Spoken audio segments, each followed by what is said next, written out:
Party on, Joe. Party on, Justin. What's up, y'all, and welcome to another episode of Uncultured Universe, the podcast where friends and lovers show each other movies, TV, music, books, anything to get a little bit more cultured.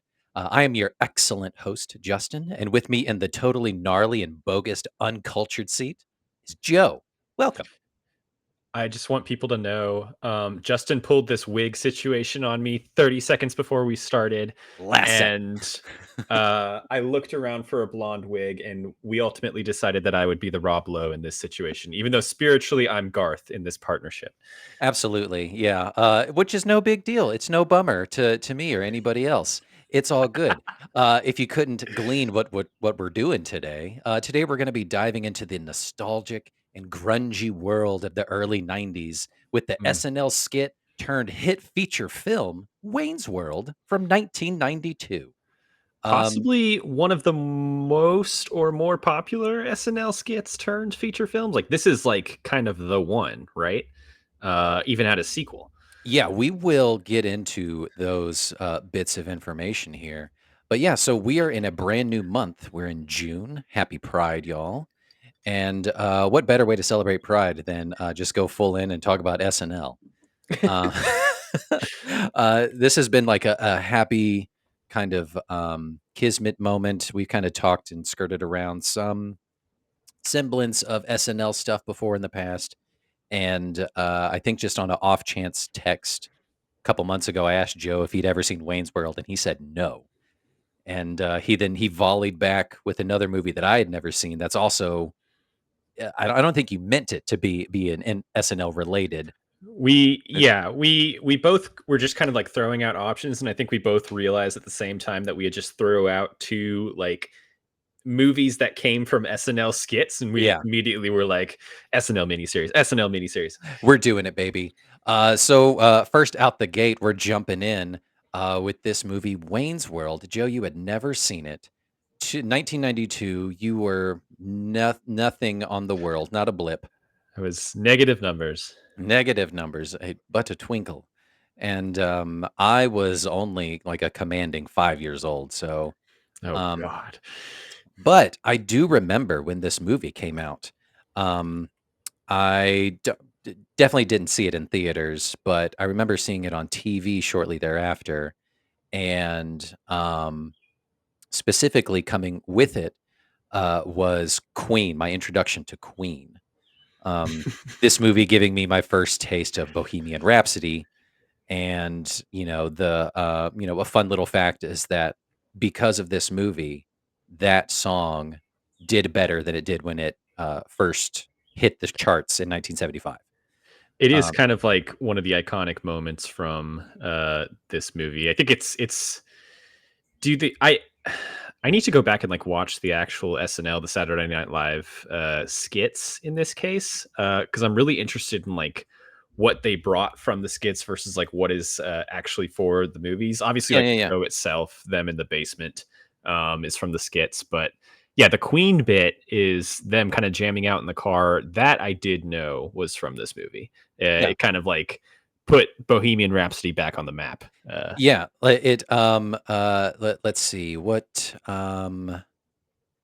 do I have here for that?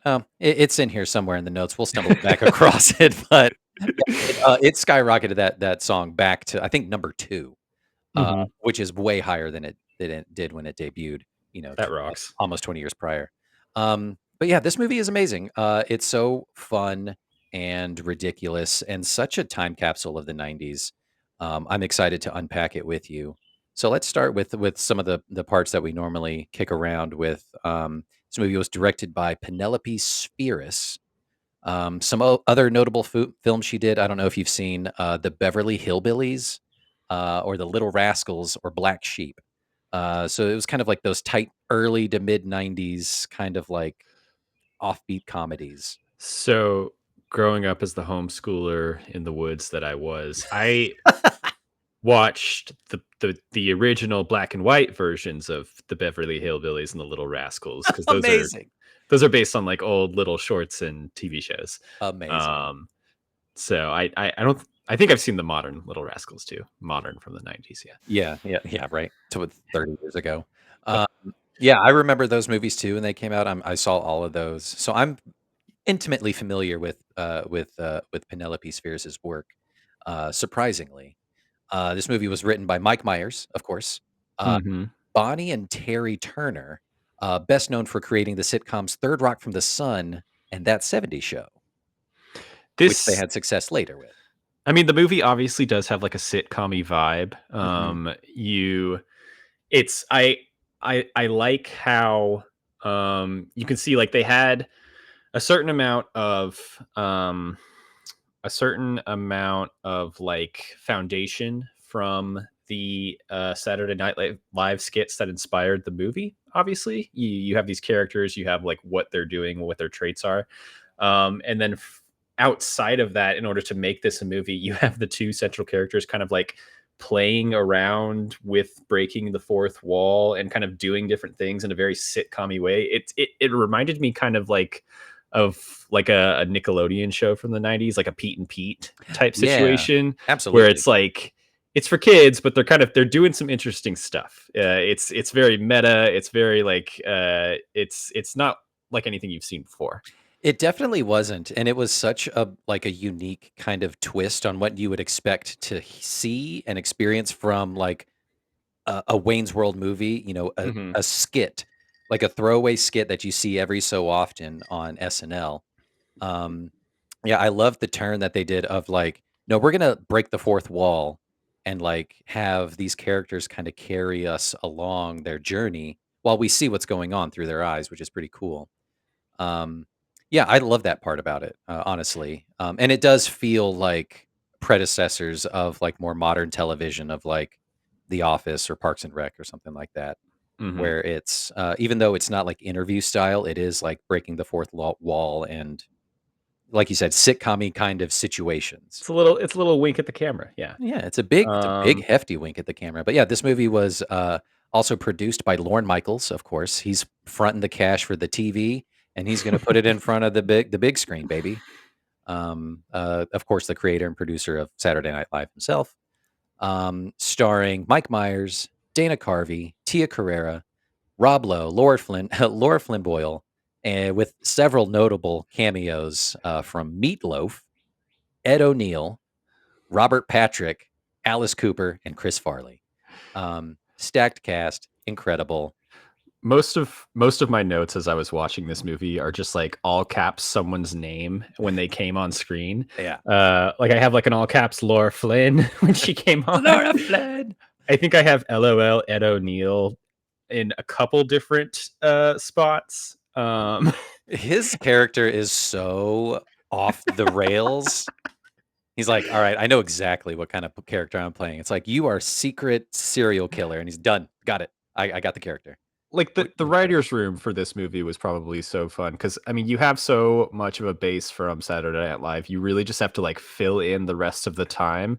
I mean the story of the movie itself, I'll get into it with the plot I can't description. wait. It's fairly simple. I'm hoping it'll be easy to explain. And then in between, you kind of just have these like mini scenes that are in the style of skits. You have like Yeah. joke punchline, Uh-huh. and stuff like that.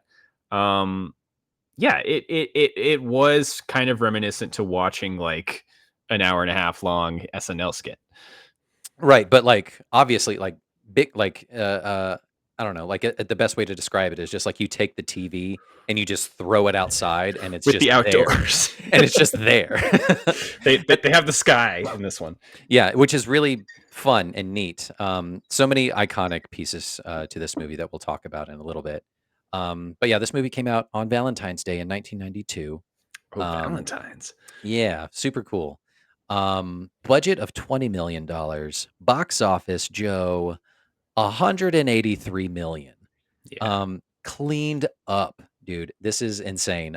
It remains the highest grossing film based on a SNL skit. Hmm. Um, so this movie was the second movie based off an SNL skit. Can you tell me what the first one was? Do you have any idea? It's not the one that I've picked for my next episode, is it? Nope. The first. Okay, so not. telling which one I have picked, I'm just going to start listing them off and I'll try and guess. So Go ahead. there's Wayne's World, there's the second Wayne's World, there's Night at the Roxbury, there is Superstar, there is God, is that it? Is it Night at the Roxbury? No. This is a movie from 12 years prior, from 1980. It was The Blues 1980. Brothers. Oh, that was an SNL skit. Yeah. I've never actually seen the Blues Brothers. I haven't either. I've seen some of it, and I've seen, like, the live performance at Universal Studios where, like, they come through and they do their song and dance in front of everybody. It's pretty fun. I But, guess that yeah. makes sense because like Dan Aykroyd and Belushi were both on SNL. Like the first season or something, like the first handful Yeah, of yeah, seasons, yeah. yeah. But yeah, pretty cool that this still, like, is the highest grossing of all the SNL skit turned movies kind of Mhm. thing. But when this movie was released of the whole year, 1992, this was the 10th highest grossing film of that year. Could you name some of the other movies from 1992, do you think? 1992. You want me to Yeah. name like highest grossing ones? Yeah, see if you can get some of the list, some of the Okay. top 10. I'll try and name some and then I want some clues. Okay, you got it. Um is Beauty and the Beast on there? No, Fuck. Was that the year previous? it's the year after. 92. Is it like Unforgiven? No, no, no, keep going. All right, You all were right. you were in the ballpark with Disney. What's another early 90s Disney flick? Early 90s Disney. I mean, early 90s Disney is Beauty and the Beast. Is it Well, yeah. like Okay, so yeah, so Beauty and the Beast, I think, was actually before this one. I think Beauty and the Beast was 91. oh, is it Aladdin? It was Aladdin. Yeah, Aladdin. Aladdin What was big. Aladdin was the number one highest grossing movie of 1992. That rocks. Um, what else? Give me some clues. Let's see. And I, Joe, I will always love you. That's the Bodyguard. That was Yeah, high grosser. Wow. yeah. Convicted felon, recently convicted felon was a part of this movie. Home Alone 2 lost in New York. Yeah. The first of the cast of Home Alone 2 to New York to be a convicted felon, Donald Trump. Amazing. Let's see. That's the number 3. We're just going down the list here. Let's see. Yeah, This yeah. one this one has an infamous vagina shot. Oh, Basic Instinct. Basic Instinct. I'm learning so much. I love this. I know this is great. I think this was the one where they brought in Joe Pesci. They introduced his character, Mel Well, Gibson. well, not Home Alone 2. Is this Mel Gibson, Danny Glover? What's it called? Lethal Weapon? Yep, the third one. I've never seen those. Yeah, I think I only saw this one, I think, the third one. This one, I know you haven't seen this one. It is the sequel to the 1989 Michael Keaton superhero Is flick, this Batman Returns? Batman Returns, number 6. Yeah, I've seen parts of it, but we could probably do it Yeah, for this podcast. yeah. And then let's see. You Can't Handle the Truth. You Can't Handle the Truth. Fucking is that Tom A Cruise? little more than a couple. What's a little more than a couple? A Few Good Men. Yeah, there you go. This was Whoopi Goldberg putting on the habit. Oh, Sister Act. Yeah, and then number 9, I think this was Gary Oldman and Keanu Reeves. What is this What? like? Point Break? No, this is Bram Stoker's Dracula. Oh, duh, duh, duh, duh, duh. Yeah. Yeah, yeah, So yeah. 1992 was a wild year for That is films. kind of an awesome year. And then this one comes in and solidifies the top 10 as the 10th highest grossing of that year, which is insane. Wow. Um, yeah, I remember seeing this movie and watching it a ton as a kid. Um, I used to think, honestly, that the sequel was funnier growing up. They lean into, like, more gags and more, like, visual kinda stuff. Obviously, they have a bigger budget. It came out the next year, I think, in '93. Right. I think they Um, turned that around quick. yeah, they did. Immediate green light kind of a thing. But, like, on subsequent rewatches, this one, I think, is, like, more of my comfort kind of thing. It just hits better for me for some reason, even though there are Mhm, still some funnier bits. Like, the characters feel more lived in. They feel more comfortable behind the camera. There's mhm. some, like, awkward bits in this one where it's just like, oh, they're still kind of figuring it out.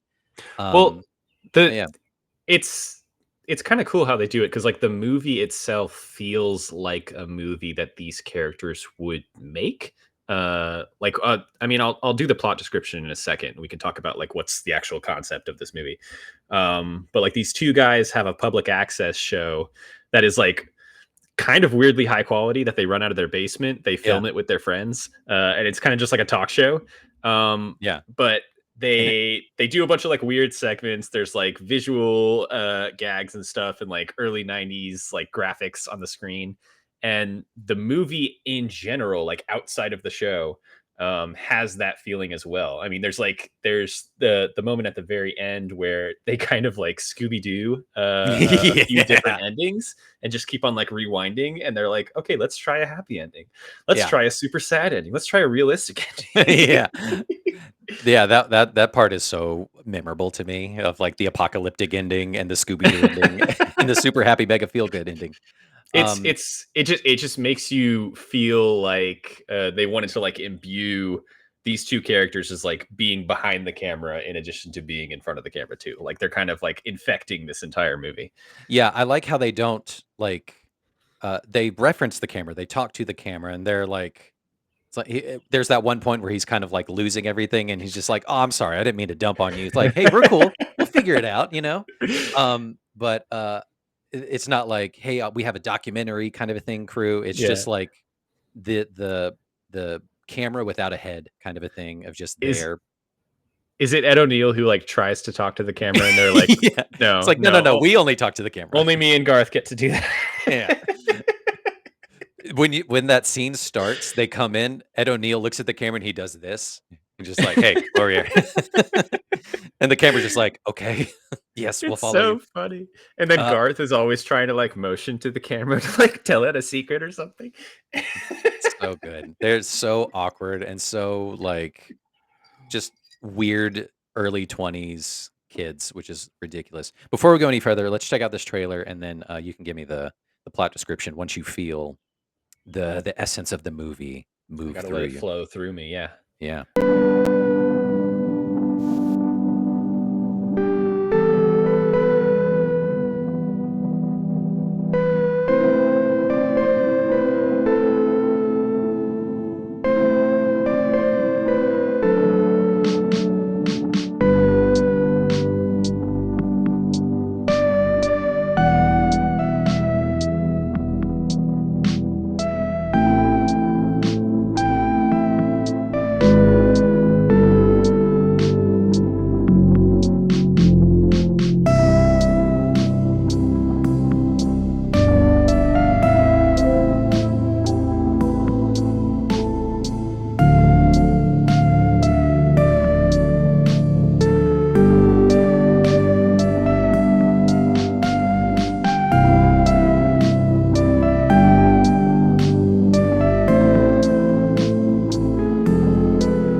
Incredible.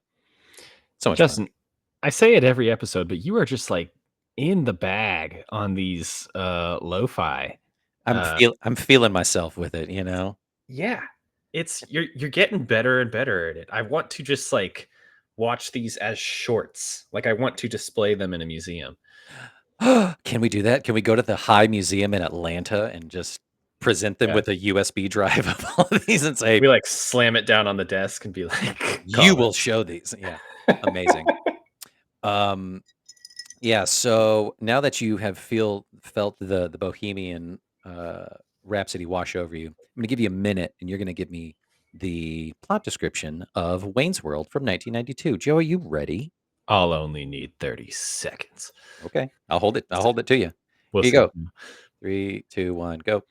Okay, Wayne's World is about Wayne and Garth. They are two kind of like slacker friends who live in their parents' basement in the middle of Illinois. They run like a public access talk show basically with their friends. This catches the eye of Rob Lowe, who's like this shady businessman. He wants to buy them out and kind of like use them to sell products.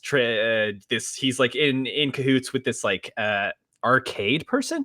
Basically, they join up with Rob Lowe. They meet Cassandra, who's like a musical act, rock and roll lady. Cassandra and Wayne fall in love. Cassandra also becomes a client of Rob Lowe.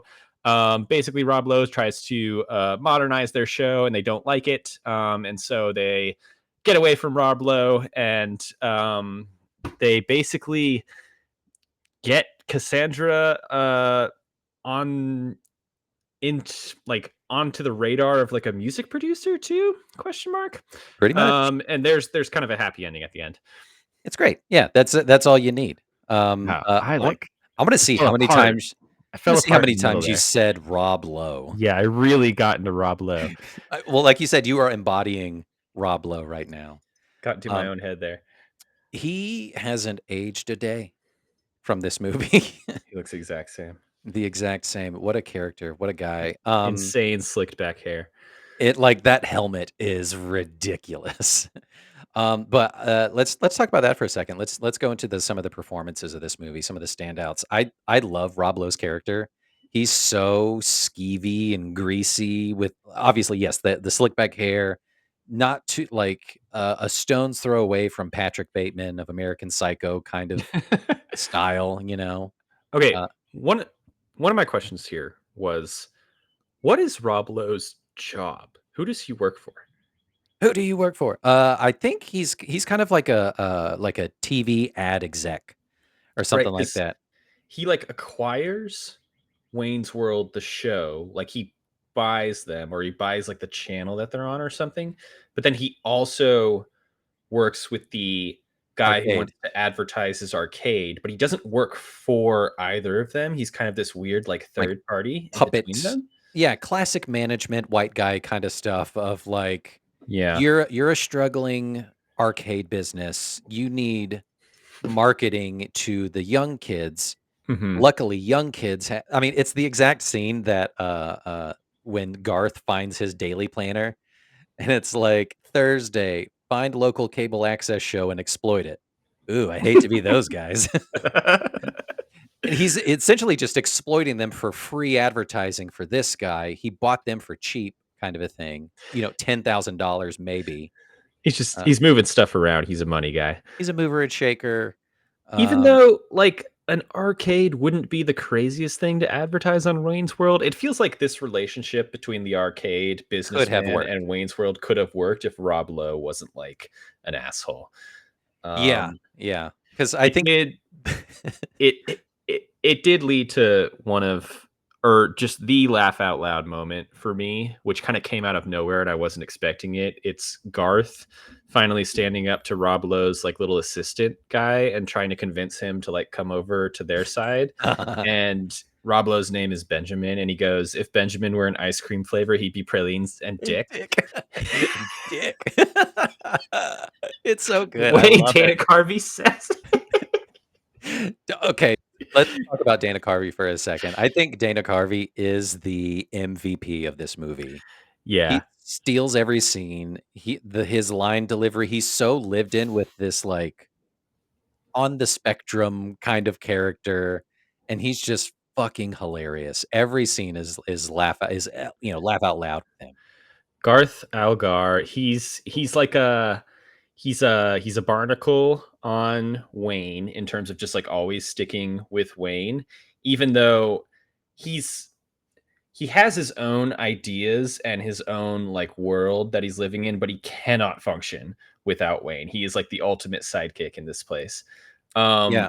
Um, and Dana Carvey, I know, is like prolific on the SNL side of things, but the pretty much the only thing I know him from is Master of Disguise. I'm gonna say it.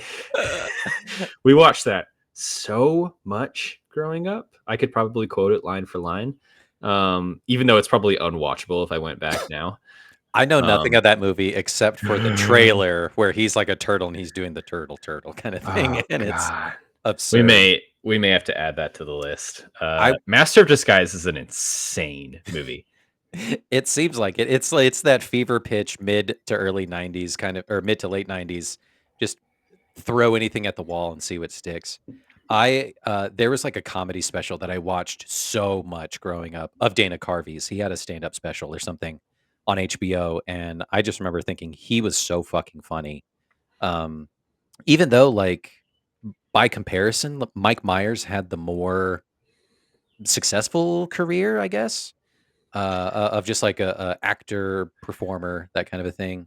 Well, I mean, those Shrek checks keep clearing. Just keep coming in. Like Those Shrek, aren't gonna stop Austin anytime soon. Powers, like those 2 gravy trains. And then lest we forget his appearance from Inglorious Bastards, which I think is amazing.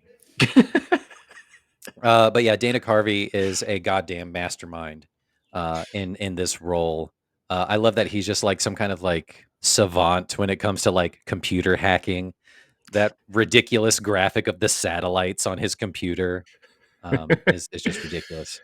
Yeah, Um, Mike Myers is kind of the quote unquote like more traditionally handsome one of the two. mhm. But Dana Carvey was maybe one of our first like handsome rat men that we're obsessed with these days. Yeah. Like in the culture, how every guy kind of looks like a rodent a little bit, but Correct, they're like correct. hot. Mhm. Um, Hot rat. Dana Carvey, early '90s energy. Hot rat Yeah, energy. I did remember reading that, like, in order to get this skit and movie up and running, Mike Myers had to lean on a little bit more of the star power of Dana Carvey at the time on SNL. He was more arguably the more established, more well-known comedian at the time. Like, infamously, Mike Myers is notorious for, like, being hard to work with, and really. yeah, Oh like no. like a big dick on set kind of a thing, which is heartbreaking in a way. Don't tell Um, me this. I'm gonna, just ridiculous demands and things like that. But like he was reluctant to share the limelight with Dana Carvey because he's like, "This is my idea. This is my character. This is my story." But honestly, you need that the yin and yang Yeah, of both of these characters for it to work. this is a story about best friends. Yeah, it really is when you boil it when it comes down to it, Joe. It's a So story about best friends. when it comes down to it, um, I gave that like kind of horrible plot description, but tell me more about like what is the skit that inspired the movie? So the way these like SNL movies typically work is like you have a series of like recurring sketches on Saturday Night Live. We're probably committing crimes calling it a skit versus a sketch. I don't know what the proper name here is. I've seen both Yeah, terms. yeah. We need some improv folks to tell us. You have these like bits on Saturday Night Live where these characters kind of recur, and obviously Wayne's World was part of that. Yeah, And so within the movie, you have segments where they're filming their show, and they have guests on. They have kind of their catchphrases. I imagine that is all the Saturday Night Live bit. Like the yeah. Saturday Night Live is them filming the show. Yeah, there tons of bits and gags from the early skits and everything like that definitely made its way into the film. Like the various off the wall guest appearances of like the local inventor or whatever, or the law enforcement guy and the police chief Yeah. shows up. Crazy musical guests and things like that. Some of the gags of like the extreme close up and like the dream sequence, the diddle-oo, diddle-oo, was a thing. So like they were pretty faithful to like even the layout of the Right. the basement and stuff like that. But just like zoomed out and magnified to like put it in a house and put it on a block and put it in a city. Like you have to do when you make these kinds of movies. But yeah, they were pretty faithful to that. The history of like the Wayne character, because this is Mike Myers' brainchild kind of a thing. He had been workshopping this character for a long time. Um, Mike Myers, of course, is Canadian, super Canadian guy. Um, he was on several kind of like shows on local access at that time. One called City TV, another one called It's Only Rock and Roll, Hmm. skit kind of improv type of stuff. And Yeah, that's where he was like workshopping this character. there were like essentially versions of SNL in Canada at the time. Yeah. Like I think a lot of folks came out of what was it like SCTV, like Catherine O'Hara and Yeah, folks. yeah, yeah. That and then, the Second City kind of, Mhm. like, merged into there too. But yeah, in there, those 2 shows is where he was, like, workshopping this, like, surfer, slacker, rocker kind of vibe, sort of guy that's just like that, like, knows some things, but is just kind of majorly aloof and all about, like, partying, is, like, his whole thing. Like, a lot of those earlier skits are, like, pretty cringy, like, to be completely honest, but he's still, like, workshopping and figuring out the character. I think by the time, obviously, they hit the movie and, like, some of the later skits on SNL, or sketches or bits or whatever that you wanna the fuck you wanna call it. Scenes, S short films. Scene, by the time they hit there, definitely by the sequel, like, they've hit their stride. They know who this kinda character is. He's more self-aware than, like, he originally lets on, that kinda stuff. Smarter than he appears, that kind of a thing. Mhm. But yeah, so like the main traction came from Saturday Night Live when he partnered reluctantly with Dana Carvey to share the limelight and to kind of like evolve and like revolve the whole story dynamic between two best friends essentially. That kind of a thing. But yeah, there were 19, I think, total sketches from 1989 to 1994. Um, which isn't really a lot when you think about it, I think. Um, but, there was another appearance in 2011 when Dana Carvey came back to host, so that makes 20. And then the last appearance that I could find was from 2015 during the SNL 40th anniversary show, um, Mhm. which is pretty cool. So 21 in total Wayne's World sketches, which is That's like pretty a cool. movie in and of itself. And then and yeah, right, and then 2 movies. I think they've had, like, various appearances on, like, award shows and things like that, which is pretty cool. But, yeah, Yeah, that's kind of the long and short of the history of this. I like how well developed the characters and their relationships are in this movie.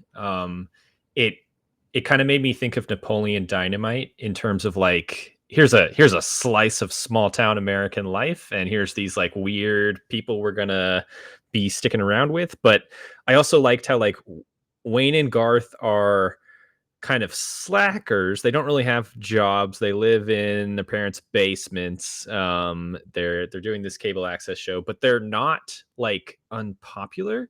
They're within their circles. They're kind of like revered, and they have like a ton of friends. They just want to kind of party, and they have passions and they have ambitions. It's more Yeah. a story about these two guys who just like don't fit into social norms in a way. Yeah, like, they have they're local famous. They're, Mhm. hyper, anywhere they go to their local bar or their local, like, metal venue or whatever, and everybody recognizes them. They go to the Stan Mikita's Donuts place, and everybody knows who they are, which is pretty cool, right? And that's like a very it fits for these like they're supposed to be like their early 20s, and that's like when you're supposed to be kind of like figuring yourself out, your place in the world, that kind of thing. So yeah, I love that you caught on to that of like they have these bigger ambitions, they have these goals in mind, um, but it's like it's attainable goals. It's not like I want to be on a billboard and famous and all this kind of stuff. It's like, no, like I want that guitar and I want to do this show full time and get paid for it. It's really cool. They're like immature and gross, but in like a weirdly like pure kind of way. There's like a Yeah. I wrote down a phrase. I don't know if it makes any sense, but I was like the 90s, a time of noble horniness. Like he Yeah. like they're making like boner jokes. But It's he's like cute. It's also cute boner jokes. he's also like very much wanting to make it work with Cassandra, and he's like revering her in a way, and it's I thought it was like an interest the movie holds an interesting place in kind of like the spectrum of some movies that we've talked about, like this movie and something like Can't Hardly Wait, and then Mm. getting more into like the 2000s 2010s. It's like you have these like quote unquote raunchy comedies, And as you move from the 80s to the 90s to the 2000s, like more and more folks are allowed to be like in on the joke, you Yeah. know? And so you get something like Wayne's World where it's like, okay, the slackers, they're not like super like pretty boys or like classic heroes or anything like that, but they're having a good time. They're making these boner jokes.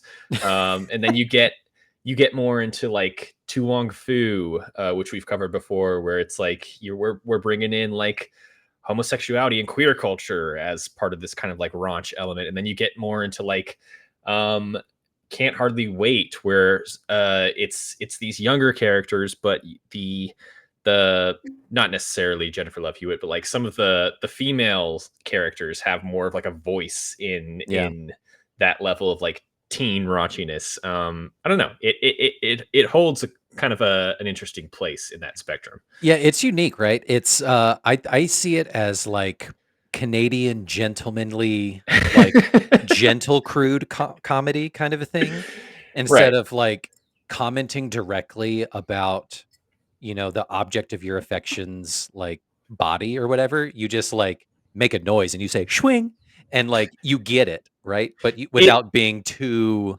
graphic. I mean, it's summed up in like the segment of their show where they're basically like saluting babes. They'll just Yeah. talk through like babes in pop culture, like uh who's the model that they're Oh, talking about? Claudia Schiffer. Yeah. Claudia Schiffer, where you're like, okay, like it's these two guys like making boner jokes about Claudia Schiffer, but then you're also kind of like, yeah, Claudia Schiffer is a babe. Like, go Claudia Schiffer. Like they are fully in support of Claudia Schiffer here. Yeah, if you try to do that kind of movie, like, in the late 2010s, that kind of a thing, or mid 2010s, kind of like and I'll circle back around to it, of, like, the era when they did Superbad, Hmm. um, like, the raunch would be turned up a lot more, and Hmm. it wouldn't be as subtle and as gentlemanly. Right. As this is. So, like, I equate this movie to Superbad in a way where it is about 2 guys, unconventional attraction, that kind of a thing, or attractiveness, and they're just 2 buds trying to figure out their way in the world. But there is, like, boner jokes and, like, sex jokes, but it's turned up way more because of the time that it was released, you know? So, like, if you swapped those movies on a timeline, they would be very different, obviously. A- And I guess like my thought is like the 2010s and beyond, like the raunch is turned up more, but it's also like spread more evenly among the different types of characters, different genders, different sexualities, and all that stuff, Yeah. which is like what you would want to see. I mean, that's progress. Yeah. We love Equality, a baby. raunchy movie. Just let everyone be raunchy, you know? Yeah, we all got raunch. Yeah. Happy Pride. Happy Pride, y'all. We all got our raunches on. We did Um, circle back. We we circled made it back Wayne's World to Pride. we made it there.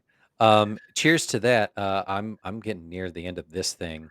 That looks incredible. It's delicious. And I have more in the freezer. This is great. Um, so I was obviously inspired by the ridiculous drink that Garth orders when they go to the bar when they first meet Rob Lowe's character. Um, That thing is insane. That was filled, I think, when they filmed it, it was, blue Gatorade. Just Um, the ultimate tiki drink. I know, amazing. So, I wanted to do something akin to that. So it's like this is kind of like a pina colada swirly mix. It's like half pina colada, half like blue curacao rum. It's very rummy, it's very good, but Nice. I'm calling it the Wayne Swirled. Oh, Uh, that's smart. so it's like a white and blue kind of swirly frozen drink, and it's fucking delicious. Oh, Cheers. wow. Yeah. Looks like Justin's eating blue paste. But it's cold and it's delicious and it goes down the gullet real nice. Um, What do you got? I got a little drink here. It's kind of a take on the Negroni.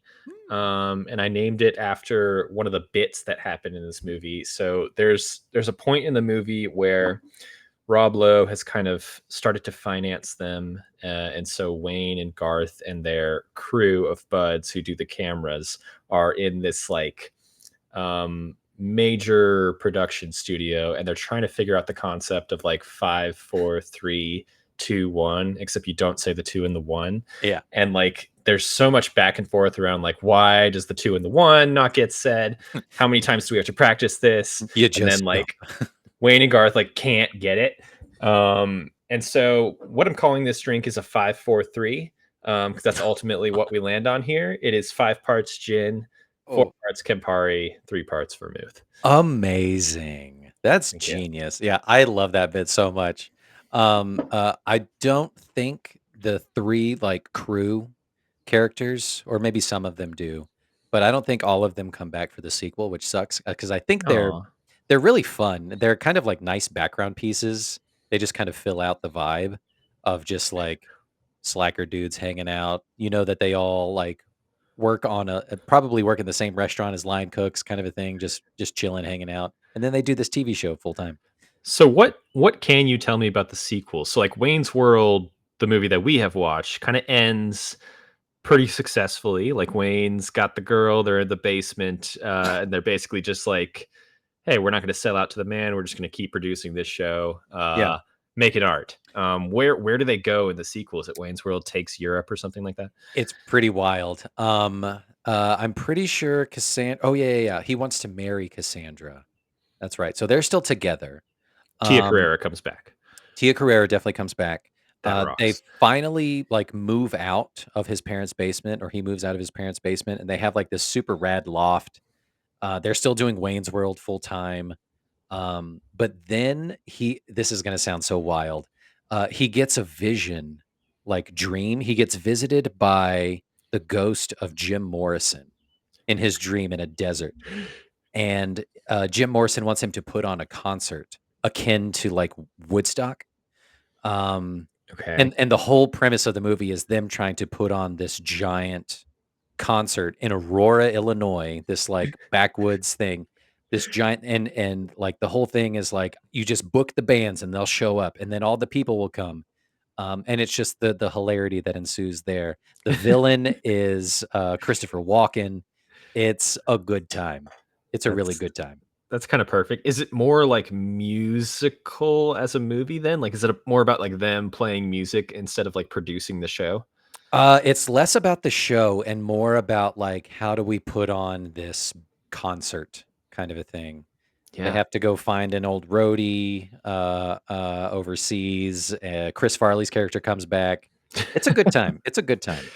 I think the We'll Wayne's World movies and SNL skits are essentially about, like, everything it takes to produce something, Yeah. that is reasonably high quality. It's about project management. At the deep, yeah, in the deep, deep, deep layers, yeah. This movie is all about project management. It's about optimization, synchronization. It's Uh, uh, about SEO. yep, you got to get the Um, SEM rush on it. yeah. Confluence, Atlassian, all of it. You gotta connect the dots there. Um, this movie spawned several pop culture phrases, Joe. Were you aware of that? That this movie held such power, like, in conjunction with the skit, the power of the skit, um, from SNL, like, this movie, like, launched so many phrases into the I lexicon. I know schwing. I know not. No.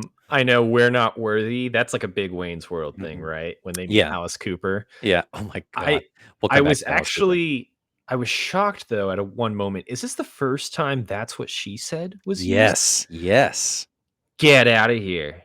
Get right out of town. No. Is is Yeah. Michael Scott on The Office then referencing Wayne's World when he first starts doing that? I mean, Michael Scott, fucking, Ti Steve Carell. Steve Carell famously, um, I think he swam in circles of, like, those comedy pools, SNL adjacent. Yeah. SNL adjacent, Upright Citizens Brigade or Second City, that kinda stuff. He worked with like Colbert a lot, I think. Yeah, yeah, so it's not far flung, to say that, like, he was a fan of Mike Myers comedy or SNL, that kinda stuff, so it could be a reference, like, and honestly, so, like, one of Michael Scott's famous things is, where he writes on the whiteboard of, "You miss 100% of the shots you don't take, Wayne Gretzky, Michael Scott." Um, Wayne Gretzky, I believe, is the main influence behind Wayne Campbell, um, which is They do have a scene where they're, like, playing street hockey for a Mhm. second, which I was like, "Huh, interesting." Yeah, which I remember playing street hockey like that growing up too, where you Yeah. had a shitty net and you used the balls in the street and, you would just run on your shoes. It's amazing. So much fun. Yeah, the grunge aesthetic is strong in this movie. It's the white light wash jeans with holes Mhm. at the knees, tie-dye band shirts, and lots of flannel and denim. The looks on this movie are dynamite. This is a rock and roll movie, this is a heavy metal movie. Let's talk a little Tia for a second. Tia Carrere is Tia awesome in Carrere this movie. Tia Carrere is great. Those are her original vocals on the songs that she's singing that I was showed up on the wondering, soundtrack. Yeah, those are um, hers, which is great. I know Tia Carrere as the voice of, Nani, so she's, the older sister in Lilo and Stitch, which we will watch at some point because you have not seen Lilo and Stitch, right? I haven't, but did you know that they did like a series Yeah, on Disney? yeah. Jeannie loves that, so we've watched that several times. You've watched Um, that, yeah, but you haven't but watched the original movie. no, I Just tried watching dumb. it on a plane to Orlando, but I couldn't get into it, and I just changed the movie last second to something else. Okay. Well, I'm Yeah, gonna yeah, okay. sit you down, and we're gonna get into it. Okay, great. But yeah, I didn't know that. That's pretty fun. Yeah, she's great in this movie. I think I was trying to think like if we really had to sit down and be like, okay, Uncultured Universe, Wayne's World, like who are the roles that we're playing? Who's the Wayne, who's the Garth? And then I was like, wait, who's the Cassandra if we're talking like Ryan as kind of the unofficial third host here? Mm. And I don't mean to say like Ryan is the Cassandra in this case, because I was almost thinking like on the episodes that she is on, Ryan, famously your wife, is kind of the Wayne in this situation.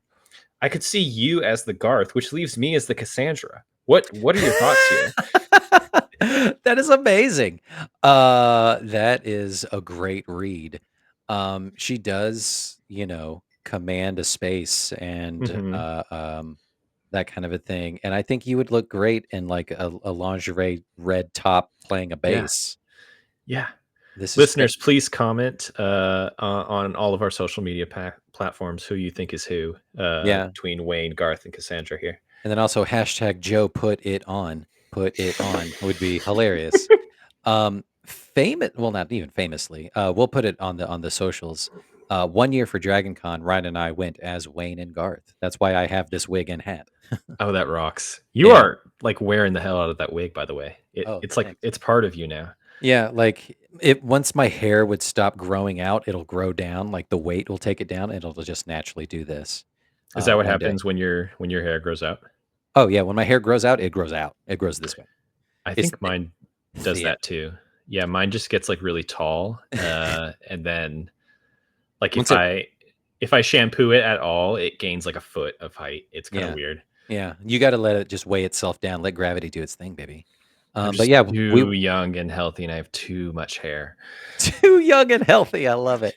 But yeah, I went as Wayne and Ryan went as Garth. She did, like, teased her hair because she has blonde hair, so she just teased it up and wore glasses because she wears glasses, and had a pair of drumsticks, and it was great, and we were just Wayne and Garth at, walking around Atlanta. It's Um, perfect. we'll post it. It's great. It's a good we had some good shots. And Um next time you do it, y'all's kid is gonna have to be Ed O'Neill. She would be though, it's really funny. She is kind of a murderer in disguise, which is great. I wanna talk about some, like, favorite quotes and scenes, and then we'll kinda wrap it up here. Let's get into Um, it. I said we'd come back around to Alice Cooper, that, even though he is problematic in and of himself, Alice Cooper is a garbage man. Is he Garbage really? He sucks, yeah, he's one of those, like, from the '80s, '70s, like, glam rock scene who has been outspoken on the trans space, Oh, and it's come like, on, Alice. "Motherfucker, you were wearing makeup and dressing like a chick in the '70s and '80s. Fuck you. We don't wanna You're" get into, like, name determinism or anything like that, but your name is Alice. Like, let's start Right. there. Let's just start there. But regardless of terribleness and, garbage person levels he's reached now. That scene still fucking kills me when they finally go backstage, Wayne and Garth, and they're like, "Hey, is this cool? Can we come hang out?" And he's just like waxing poetic. And it's like, "Hey, do you come to Milwaukee often?" And he's like, "Well, Milwaukee has had its share of visitors." And the whole back and forth about like Milwaukee being an Algonquin word for the good land, and uh, I think of the phrase so often where he's talking to his guitarist, and his guitarist is like, "Well, hang on, isn't Milwaukee, a native name?" And he's like, "Yes, Pete, it is." It's so I fucking funny. I did love the back and forth there about Milwaukee. It also did feel like an SNL episode with a celebrity guest, like how you would have like Right. Alice Cooper come into a Wayne's World skit and then just suddenly be spitting facts about Milwaukee. Yeah, and then immediately Wayne goes, "Does this guy know how to party or what?" Uh, Another one of my favorite quotes ever is so first of all, Laura Flynn Boyle as the insane ex-girlfriend, who can't take a hint is so Mhm. hilarious. Like her, like physical comedy in this movie is great. The This is like fresh off of or right in the middle of Twin Peaks, yeah? Yeah, I think just before they did a Fire Walk with Me movie, Okay. so she's riding high on the coattails of that, which is great. But she gives him a gun rack as a present, and he goes like, "I don't even own a gun, let alone many guns that would Oh my necessitate god. an entire rack." Justin, I almost wrote that down. How he says "a I gun" in that scene. I was like, "We need to talk about this." I say the word "a" like that, on purpose so many times because of I this don't movie, and even it's so own a "a gun. gun." Like, it's so funny, I love it. Um, did you catch Rob Lowe's iconic "literally" I phrase? did. I Love did. it. So he's bringing that, to Chris Traeger in Parks and Rec. Yep, I love it. God, Wayne's World is just so foundational to, like, so many bits of comedy in the It really 2000s is. now. It really, really is. Both you and I know there's no film in this camera, and that's such just a good gaggy bit of just like opening the camera and the film just spools out. It's so fucking great. Um, of course, I love Cream of Some Young Guy. Um, Fucking hilarious. And then, yeah, we already talked about the Ed O'Neill stuff of just being this deranged psycho killer, hiding in plain sight.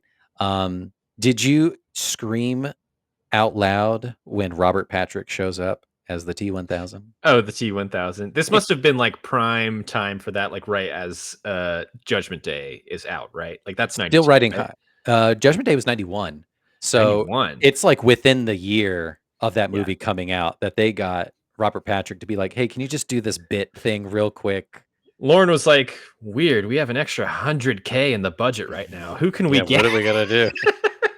Who can we Let's get? have a random scene with Robert Patrick." Yeah. Super great. I fucking love it. Uh, Um, there yeah, what else you got? Yeah, I'm kinda just, like, combing through my notes. There were, like, some stupid moments that I just laughed out loud at.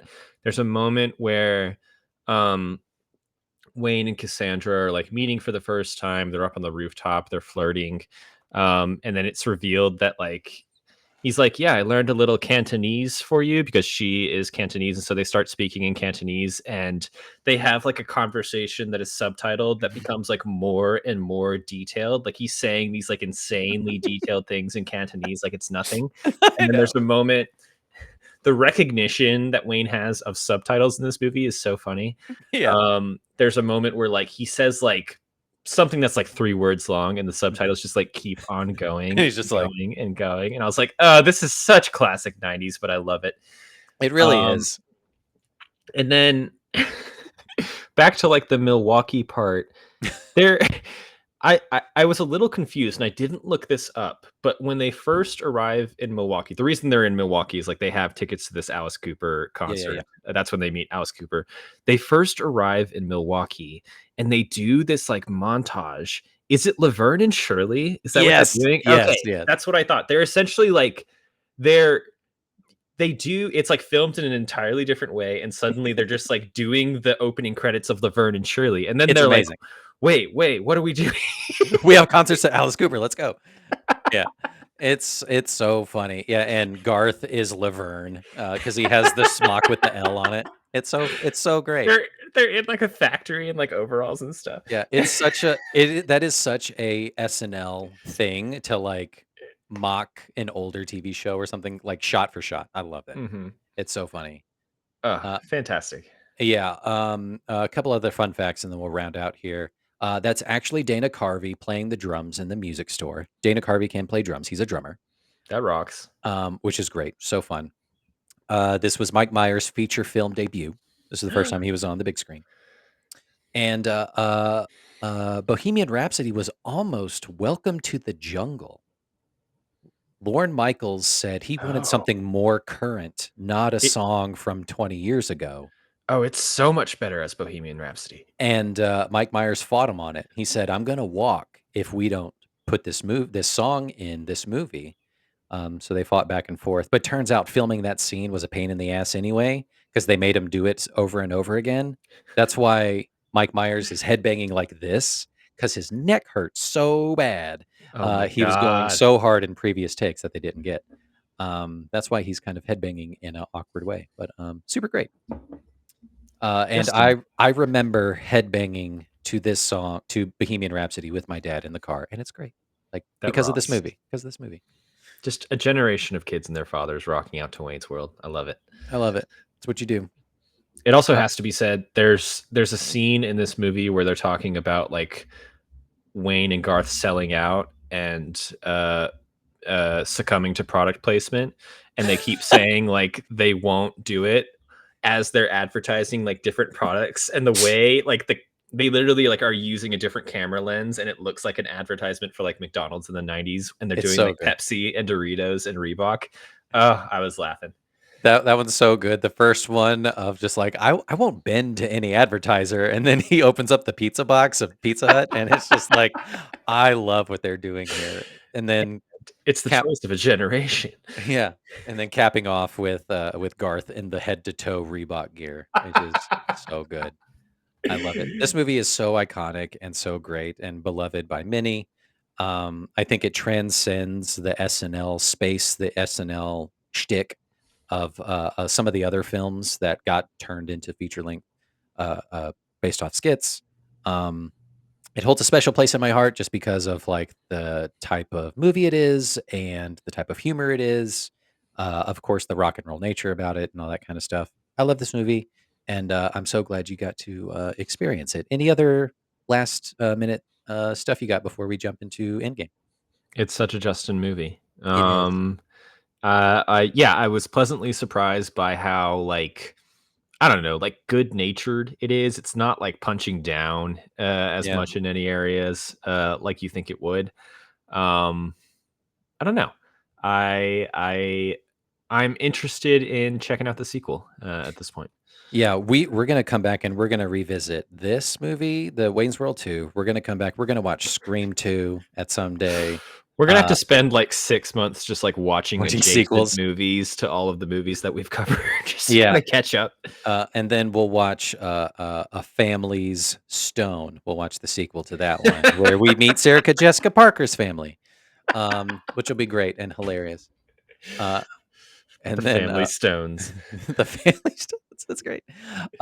Cool. So we're gonna shift gears and jump right into Endgame here, Joe. I hope you are ready. Never am.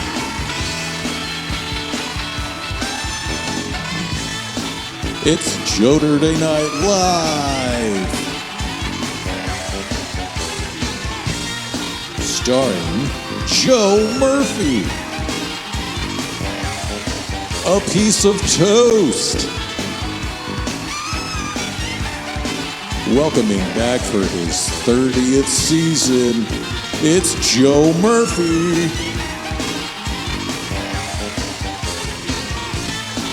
And here's your host, Joe Murphy.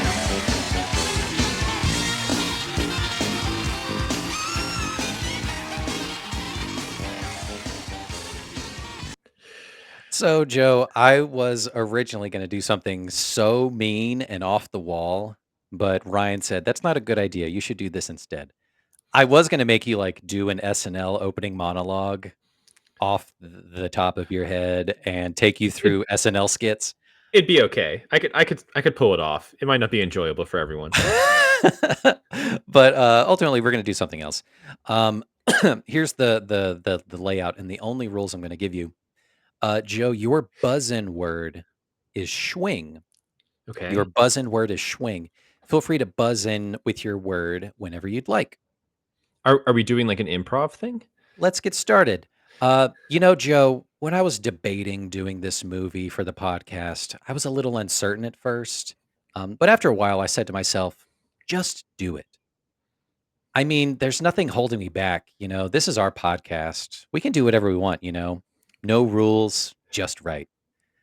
Now, you may be thinking to yourself, give me a break. Give me a break, Justin. This was a fun movie. You chose well. To which I would say, thank you, Joe. With me, you're in good hands. N- th- okay. Okay. Now, I do truly love this movie and love what the director, Penelope Spheris, did with the subject matter. Maybe she's born with it. Who knows? But bottom line is, this movie for me is just so finger licking good. Schwing. Yeah, go ahead.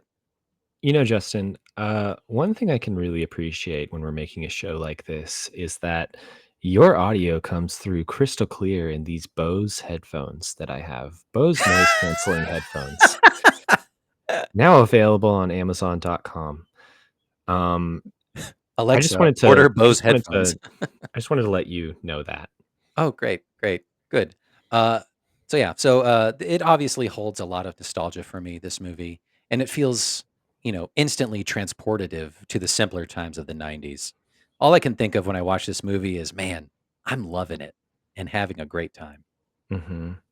Hmm. Yeah. Hmm. Yeah, Schwing.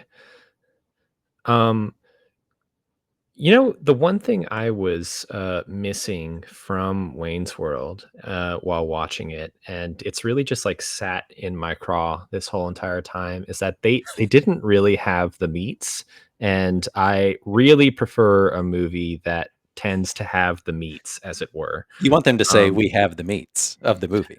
I want them to at least say it. Yeah. Whether or not they produce the meat itself is up for them to decide. But I'd like to at least be assured that they have it in some capacity. The meats. Schwing. The meats. Yep. To me, Mike Myers and co. decided to think different about their approach to this movie. For starters, it holds dear some of the beloved nuances about the original SNL sketch while expanding on that universe. And the jokes, oh man, Joe, the jokes, they just keep going and going and going. Now, Schwing. mm, Yeah, I'm just really glad, like Wayne and Garth in Wayne's World, like you and I could team up in an Atlassian sense to really talk through this. yeah, that's right. You're absolutely right. I mean, for starters, I love the visual gags of this flick. Garth's ridiculous car, the Mirthmobile, like what a name, right? It's so iconic. Hmm. To me, it's the ultimate driving machine. Uh, Hmm. the, Schwing. Should have had a Tesla. Schwing. I don't think Tesla was around back then, but no big deal. Uh, Schwing. Tesla's always been around. Schwing. Nikola Tesla, David Bowie, never forget. The flashback sequences make me laugh so hard, as well as the Dreamweaver sequences. This was also the first movie I remember hearing a cop pig joke, really stuck with me. Seems like Mike Myers thinks the youth of America runs on Duncan on law enforcement, which is great. Schwing. When I think pig, I think Oscar Mayer bacon. And I really think that you should be thinking that too. I should. Um, Schwing. Bottom line, Joe, I'm glad we got to cover this flick. I think this movie is built to last because of simple premise and simple dumb humor. Now, there are some things money can't buy. And to me, that's the talent that this movie holds and the talent that went into it as well. There Hmm. was truly great imagination at work that brought these characters to life. Hmm. Schwing. Home Depot. Schwing. What is Home Depot's? I can't remember. Ultimately, I hope this movie gives you wings and inspires you to think outside the bun for our next SNL episode. Mm. Game over. Schwing. Um, does OnlyFans have A catchphrase? a slogan? I I'll look it don't up know. later. It should. Yeah, let me get on OnlyFans later just to see what their slogan is. That's the end of the game, Joe. I like what you did with it. What I was hoping you would do is catch all of the hidden slogans and buzz in and tell me what they are.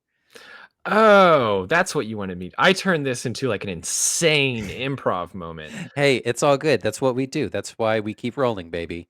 Hey, Uh, Justin, mm, I'm gonna make the game on the next episode a living hell for you. I can't wait. So for those of you keeping track, it's at home. There were 16 slogans hidden into that little diatribe I just gave. Starting with "Just do If it." That is if you want me 19. to, if you want to list them off, I'll try and answer Okay, them now. yeah. "Just do it." That's Nike. No rules, just right. No rules, just right. Mm-hmm. I have no idea. That's Outback Steakhouse, baby. Oh, I've never been. Yeah, you're not missing anything. Give Okay, me a break. Give me a break. that's that's Kit Kat. Yep. You're in good hands. That's Allstate. Yep. Maybe she's born with it. That's Maybelline. Finger licking good. That is KFC. I'm loving it. That's McDonald's. Think different. Think different. Is that like Apple? Mm-hmm. Yeah, Is it lean in. really? Lean in. Yeah, you got it. Wow. Just keeps going and going and going. That's someone's slogan. Just keeps going. Mm-hmm. I have no idea. That's Energizer batteries, baby. It's the Energizer Uh, bunny. He just keeps going. The ultimate driving machine is BMW.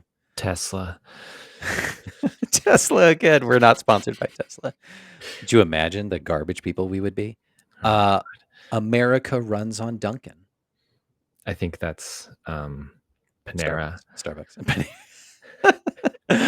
Built to last. Built to last.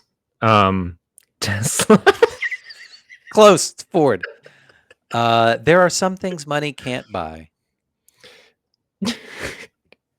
Tesla. Some things money can't buy. For everything else, there's JG Wentworth. yep. MasterCard. For everything else, there's MasterCard. Imagination at work. This is a deep Disney. cut. This is a deep cut. That's General Electric. What? Yeah, it doesn't make any sense. Gives you wings That's Red Bull. and think outside the bun. Think outside the bun is Panera. Wendy's. Wendy's. That's right. Is it really Wendy's? No, it's Taco Bell. Come on. Oh shit. Why would they want you to? They want you to think inside the bun with their hamburgers. That was great. That was Joturday Night Live. Had nothing to do with the famous sketch comedy show on NBC. But I had fun with it. It was one of those things where I come up with a premise and an idea of a theme song Mhm. in my head before I come up with the game. Yeah, I That's do what that that was. every episode. It's wonderful. Joe, that was Wayne's World. I'm so glad I got to share that piece of myself with you. Like you said, it is a total Justin movie. But yeah, I'm excited for your pick next. Where are we going now? So, if people couldn't guess, part of my culture that I will be sharing with Justin in our next episode, closing off our Saturday Night Live miniseries, is the movie Superstar. So we will be donning our Catholic schoolgirl uniforms and taking a walk with Miss Mary Catherine Gallagher. Amazing. We're going to be talking about Molly Shannon's iconic character and uh, what they did with her in the movie, which I am really excited to talk about. Great. I cannot wait. That movie passed me by. I was still too young, I think, to stay up that late to watch SNL, so I had no idea what that movie was about when it It's came out. It's around the same time. It's like early to mid '90s, I think, as Wayne's World. And I'm interested to talk about like the similarities of like the sketch to movie pipeline for these two movies, but Yeah. also where they get a little different because Supergirl is weird as fuck. And as always, there's going to be some fun cameos that we'll get to talk through. I can't wait for all of it. This is going to be exciting. That's going to be a fun one. Joe, if you were not in a cheerleading uniform or a habit or anything like that, I'm going to strangle you. This will be I fun. also I just realized that I said Supergirl. It's Superstar. Superstar. Yeah. Superstar. Right. I Right. knew what you meant, but maybe nobody else did, which is Yeah. fine. Anyway, that is Uncultured Universe, does SNL, does Wayne's World. Check us out on all the socials at Uncultured Universe and be on the lookout for our Superstar episode coming to your ears and eyeballs soon. Bye. Peace out. Bleh, bleh, Peace bleh, out. bleh. Schwing.